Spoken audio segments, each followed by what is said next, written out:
Copyright History and Music Publishing Revenue Streams, Part 6. Now we're going to talk about print music. Royalties are usually paid as a percentage of retail price on individual sheet music for songs. This was primarily done as in print form, but these days most of it is digital. And there are many great sites out on the market where digital sheet music is sold. For example, Music Notes or Total Sheet Music or Music Direct or Sheet Music Now, and many of the individual retailers also have print music that you can buy direct from them. Also, PVG, which stands for Piano, Vocal, Guitar, and Guitar Tab. The royalties are 12.5% of retail. And then personality / matching folios and mix folios. Matching meaning it matches an album, or mix meaning the greatest songs of the 70s, etc. Those royalties are anywhere from 12.5% of retail to 17.5% of retail, because there may be a 5% royalty for NIL, which stands for name, image, and likeness. For example, it could be the greatest hits of Led Zeppelin, so they're going to pay an extra 5% as a matching folio for the name, image, and likeness. For educational use, the royalties are usually 10%. Because they have to hire an arranger to arrange the music for that skill level of that group.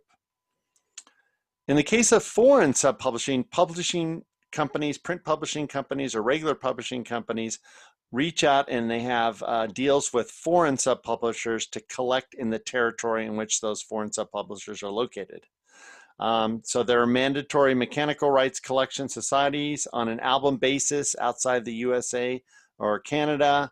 And then foreign performances, the publisher's share is paid to the local sub-publisher, and then the writer's share comes back through ASCAP, BMI, SESAC, GMR, Alltrack.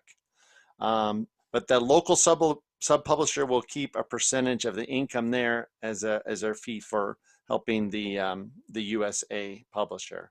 So anywhere from 10 to 50%. And for print music, the sub-publisher will pay 10 to 15%. For example, the US publisher will have a sub-publisher in Korea do an edition in Korean, and that publisher pays the USA publisher 10 to 15%. Master recordings. Usually they're owned by labels, but they could be owned by a publisher or they could be owned by the artists. Artists are becoming much smarter these days, and if they're spending their own money to do the recording, they're going to want to control their masters. Michael Jackson estate owned a lot of his masters later on in his career when he became really famous. This is licensed separate from the song license, and it was first protected by federal law on February 15th, 1972.